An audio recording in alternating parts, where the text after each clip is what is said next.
তোমার মায়ের সাথে যদি কেউ জানা করতে জোরাজুরি করে এবং এই জানাকে যদি বলা হয় যে হ্যাভিং রিলেশনশিপ, হ্যাপি রিলেশনশিপ, যদি সে বলে যে এটা তার অধিকার, নিশ্চয়ই তুমি সহ্য করবে না। আমাদেরও সহ্য হয় না যখন তোমরা ডাব নারিকেলকে আমার আল্লাহর সাথে সমকক্ষ করো। যুবক, আমাদেরও সহ্য হয় না যখন তোমরা 31st নাইটে যাও মনে করো উৎসব, অথচ এটাই বিধর্মীদের ইবাদত। আমাদেরও কলিজা চূর্ণ বিচূর্ণ হয়ে যায় তোমরা বড়দিনে যাও, অথচ তারা তা পালন করে যে আল্লাহ এই দিনে ছেলে জন্ম দিছে। তোমরা যখন যাও আমাদের কলিজা ভেঙে যায়, তখন আমরা তোমাদেরকে বলি they are not Muslim। তারা কিভাবে মুসলমান হতে পারে?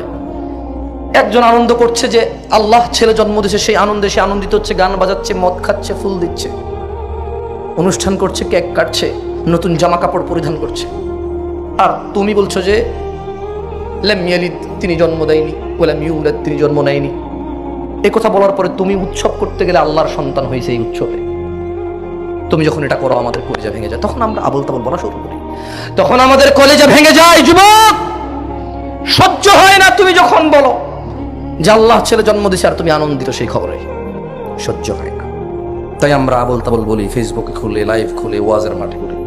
তোমরা মনে করো আমরা উপরে না, আমরা উপরে নেই, আমাদের সহ্য হয়। শেখ হাসিনাকে কিছু বললে যেমন আওয়ামী লীগ নেতা সহ্য হয় না, খালেদা জিয়াকে কিছু বললে যেমন বিএনপি নেতা সহ্য হয় না, যেমন গাউস, কুতুব, পাক, দরবার, দরগা, দুর্গা, এদেরকে কিছু বললে ওদের অনুসারীদের সহ্য হয় না।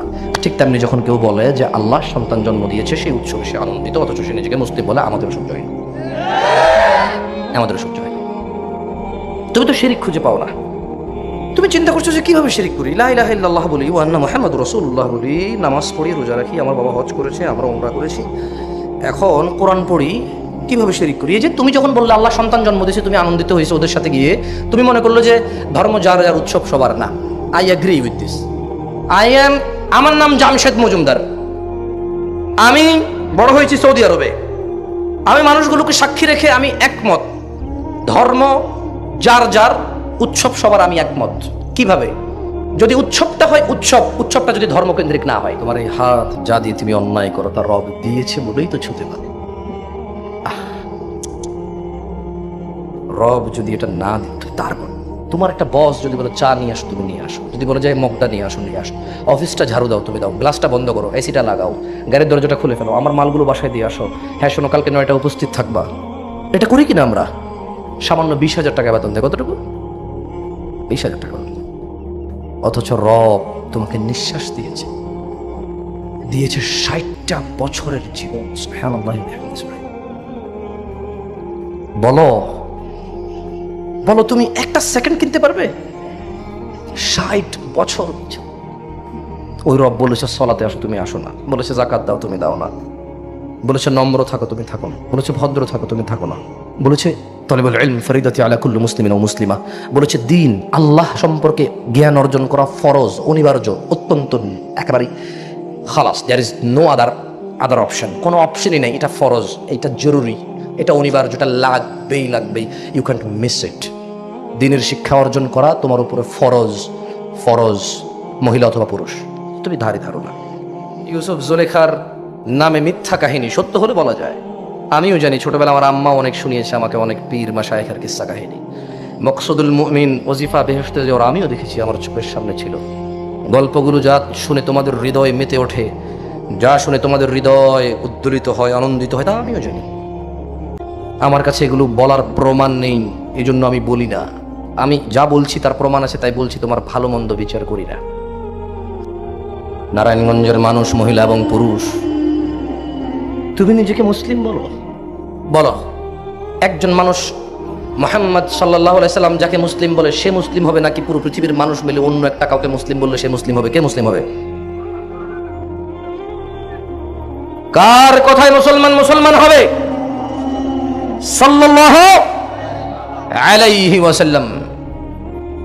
মুসলিমদের নেতার নাম কি? কে সে যার উপরে কোরআন নাজিল হয়েছে? কে তিনি যিনি সুপারিশের অনুমতি পাবে?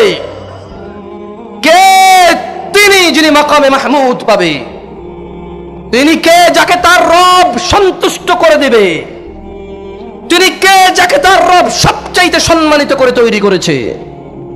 মুহাম্মদ ইবনে আব্দুল্লাহ সাল্লাল্লাহু আলাইহি ওয়াসাল্লাম। টোটালি এগ্রি, ধর্ম যার যার, উৎসব সবার। পূজা এটা শুধু উৎসব নয়, এটা ধর্মীয় উৎসব। এটা কি উৎসব?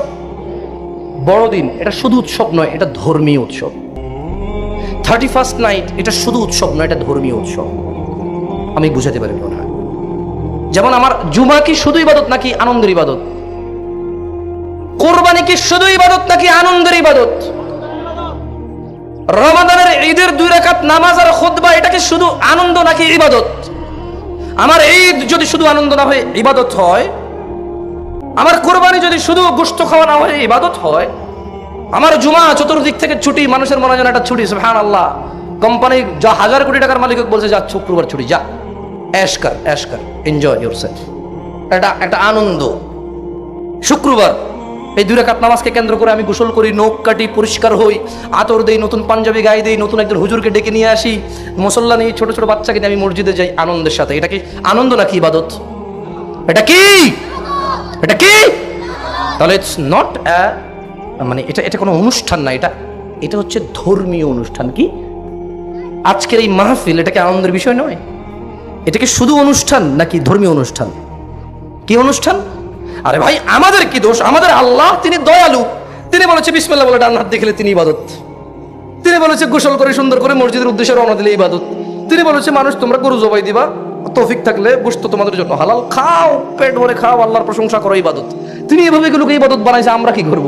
তিনি আমাদের জন্য সহজ করেছে আমাদের কাজকর্ম কি।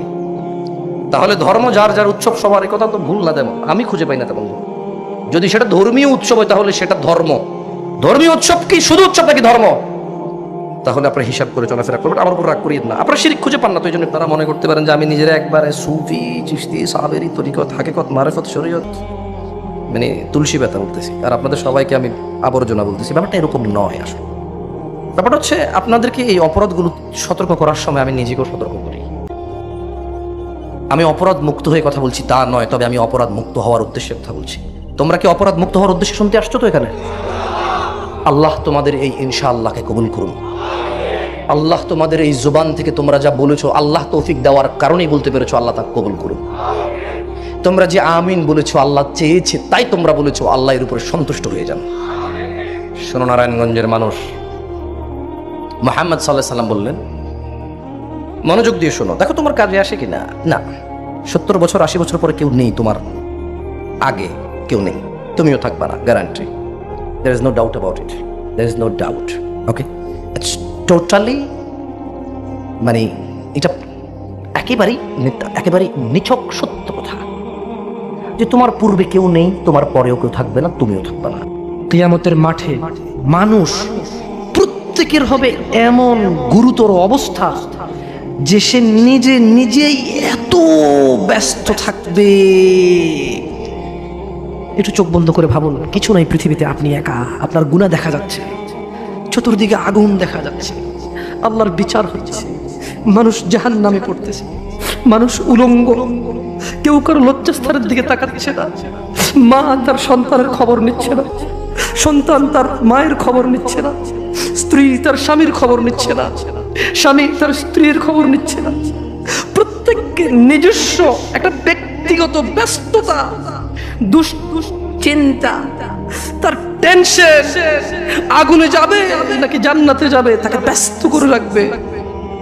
উজুহুন ইয়াউমাইযিন মুসফিরা, এই ব্যস্ততার দিনে কিছু চেহারা হবে উজ্জ্বল।